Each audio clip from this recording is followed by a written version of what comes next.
CPU uma informação, eu mando para o controlador do DNA. Ele que vai mandar o processo do bloqueado para o fora, sem que o SO precise funcionar, sem atrapalhar o SO, sem eu gastar a CPU. Porque quem executa o DNA é o hardware especial, né? E a controladora. Então a CPU fica livre para fazer outras coisas e não ser ocupada com periféricos. Isso quer dizer que com o DNA, eu tenho uma resposta muito mais rápida do que as outras, certo? Por não estar gastando CPU. É claro que os SOs de hoje, os SOs de propósito geral, né, o Windows, todos eles, usam o DNA, né, para resolver periféricos, facilita muito. É claro que aqueles algoritmos de região crítica, todos valendo, né? Se chegar a 10 processos ao mesmo tempo, aí usa semáforo, monitor e tal, para resolver os conflitos. Mas eu não ocupo mais minha CPU para isso. Eu não gasto CPU para isso. A ideia é essa: liberar a CPU de fazer esse serviço de tratar a região crítica. Quem trata é a controladora junto com o controlador de DNA. Certo? Entendeu? Não? Ah, que pena. Se tivesse chegado um pouquinho antes, entender. Tá claro? Entendeu? Não? Você entendeu? Não, tudo não. Estou falando técnicas para periférico se comunicar com os processos. O primeiro, você fica perguntando, se terminou, não perguntando. Ou que hora, ou tempos em tempos. Uma segunda opção, ele deve já bloquear, fica esperando a interrupção lá do CPU, lá do SO, bloqueado e pronto. E a terceira opção é, quando ele terminar, ele mesmo faz o serviço de mandar bloqueado e pronto. Ele mesmo prefere, através da controladora e da controladora de DNA. Aí eu libero a CPU e libero o SO para que eles não tenham esse trabalho.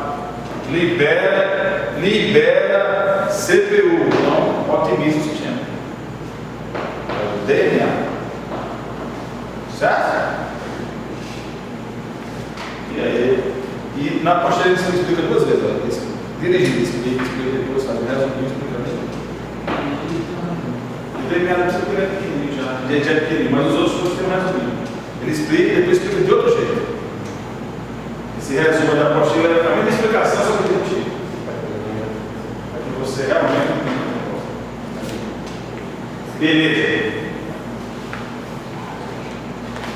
Classificação dos dispositivos.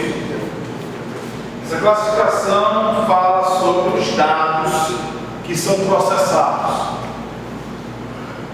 Os dados podem ser de tamanhos aleatórios, que são os dispositivos de caractere. Os dispositivos de caractere, os dados são de tamanhos qualquer, certo? E a controladora que vai coordenar o trabalho de receber e repassar os dados. Então, na caractere, os periféricos de caractere, eu não controlo o tamanho dos dados. Por exemplo, impressora, eu posso mandar imprimir uma folha, meia folha, 10 folhas, uma letra, não importa. Não tem tamanho específico. Download, posso fazer um download de 10 GB, 20 GB, de 1 KB, meio KB, não interessa. Faça todo tipo de tamanho de dado, não tem tamanho de dado. Agora, os dispositivos de bloco são os dispositivos que os dados, todos eles têm o mesmo tamanho. Por exemplo, o HD. O HD, mas não tem arquivo de todo tamanho. Os arquivos de todo tamanho não existem, isso é virtual. O físico é o quê? Os arquivos são todos separados, fragmentados em pedaços, todos do mesmo tamanho, colocados aleatoriamente na HD. Então os dados são todos do mesmo tamanho. Depois ele vai juntar, mas fisicamente gravado, eles estão fragmentados, todos eles do mesmo tamanho. Então, todos os dispositivos de armazenamento, né, são dispositivos de bloco. Eles são dispositivos que os dados têm um tamanho específico, né? E a maioria dos demais são de caractere, que trabalham com dados de qualquer tamanho. Agora, também existem os pseudo-dispositivos, que são dispositivos virtuais, que não existem fisicamente. Por exemplo, a impressora do PDF-PE. Eu instalo o PDF-PE, tem aquela impressora, mas a impressora não existe, é virtual. Ele vai gerar em PDF. Mas o seu aplicativo acha que é impressora. Então, é o pseudo-dispositivo. Ele parece um dispositivo, mas não é. É apenas um software virtual. E aparece lá com impressorazinha. Impressorazinha, você manda imprimir e tal. Aí, quando ele recebe a impressão, em vez de ter que mandar para a impressora, aí ele gera uma Bíblia. Essa ideia foi muito interessante, né? Para você gerar PDF, assim, foi uma ideia muito legal. Mas na impressora, qualquer aplicativo você gera. É mais pela diversidade. De qualquer aplicativo que existe, você pode gerar um PDF. Qualquer coisa você gera PDF. Basta mandar imprimir. Né? Então foi uma ideia muito boa. Classificação dos dispositivos de acordo com o uso. De acordo com a sua utilidade básica. Eu tenho dispositivos de armazenamento. São os dispositivos que guardam dados, né? O HD, o CD, o pendrive. Os dispositivos de transmissão são os dispositivos que levam dados de um canto para outro, que é a placa de rede, fax mode e tal. E os de interação humano-computador, que é aquele que o usuário interage diretamente. É o teclado, o mouse, né? O monitor, que tem contato direto com o usuário. Então, aí é a classificação dos dispositivos de acordo com o uso.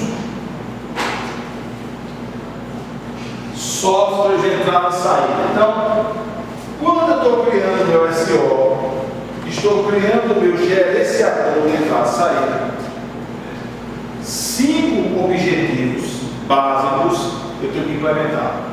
Todo o sistema de arquivo, todo gerente de periféricos precisa ter essas 5 funções básicas. Tem outras, mas essas 5 são fundamentais. Primeiro objetivo, né? Independência dos dispositivos. O meu periférico, o meu processo de aplicativo, ele pode acessar um dispositivo sem que ele conheça os detalhes daquele dispositivo. É o caso da impressora. Eu mando imprimir. Não sei, meu aplicativo não sabe se é uma tinta, se é uma laser, se é matricial, se é um PDF dele. Ele não sabe. E nem vai saber. É função do SEO deixar o processo ignorante em relação a essa informação. Ele não pode saber detalhes daquele periférico. É o SEO que tem que conhecer os geradores de periférico, não o aplicativo. Então, quando eu vou programar um aplicativo, eu mando imprimir. Acabou. Mas só ele tem que conhecer os detalhes, os comandos do periférico. Certo? Segundo objetivo, uniformidade de identificação. Então, por exemplo, vou identificar o periférico. Impressora. Impressora, qual é o nome da impressora? LPT. LPT é o nome da porta da impressora. Acabou, bicho. Toda impressora é a mesma porta. Eu não vou mudar os nomes de periféricos que servem para a mesma coisa. Cada periférico tem o seu nome. E é função do SEO nomear, manter o padrão dos nomes, né? Manter o padrão dos nomes, que é uma característica, identificando aqueles periféricos. Certo? O terceiro objetivo é a manipulação de erros. Eu já falei sobre isso. O SEO pode resolver o erro, né? Acabar com o erro de uma vez. ele pode minimizar o impacto, ou seja, tem um erro, mas ele está contornado, ele não resolve, mas contorna o erro, né? Então a gente está aqui no erro.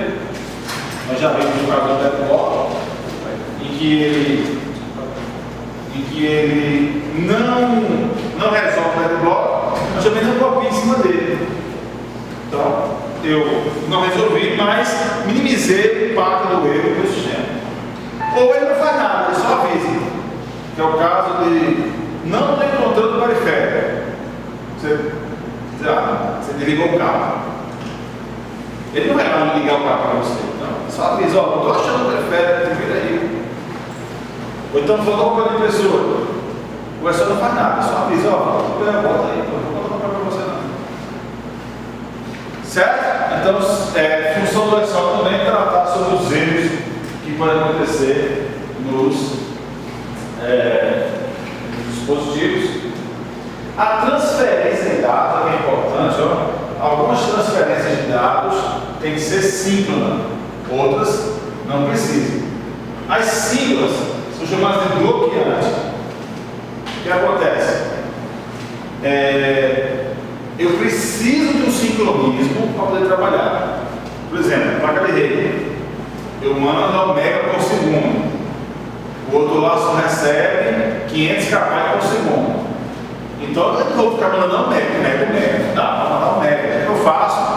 Eu sincronizo as duas velocidades para que fiquem iguais. Eu vou gravar um CD de um drive para outro drive. Se um roda mais rápido que o outro, o que vai acontecer? Eu vou perder dados. Então vou pegar o mais rápido e vou deixar ele mais lento para que os dois rodem.